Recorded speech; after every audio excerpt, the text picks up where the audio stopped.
Tirana dhe Vllaznia kanë arritur të fitojnë sërish në javën e 25 duke vazhduar të qëndrojnë në krye të Superligës. Ndeshjet e kësaj jave në fakt kanë folur me gjuhën e të mëdhenjve, ndonse surprizat nuk kanë munguar. Në kryeqytet Tirana arriti të fitonte lehtësisht ndaj Apollonis me rezultatin 2-0. Bardhë bluve u kanë mjaftuar 2 gola nga një për secilën pjesë për të dalë me 3 pikë. Bledar Devolli gjeti rrugën e rjetës në minutën e 31 duke kaluar skuadrën e Agustin Kolës në avantazh. Në pjesën e dytë, çerekore para përfundimit ishte kapiteni Devi Muka që shënoi golin e dytë, kjo edhe pas një hezitimi të mbrojtjes fjerake. Ndërkohë, Dinamo e ka lënë pas humbjen me Flamurtarin një javë më parë dhe ka mposhtur pastër 2-0 Elbasanin në një sfidë që mendohej më e vështirë për blut.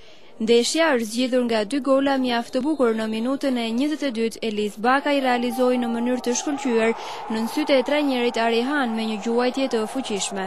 Fantazisti ka zhvilluar sërish një ndeshje të mirë duke ndihmuar skuadrën e tij të marrë 3 pikët dhe të mbetet në luftën për titull. Në pjesën e dytë Elbasani ka mbetur me 10 vet pasi portieri Osmani është ndëshkuar me të kuqe. Në port është futur mbrojtësi Endri Vrapi, i cili nuk ka mundur të ndalojë gjuajtjen e sulmuesit Sebino Plaku.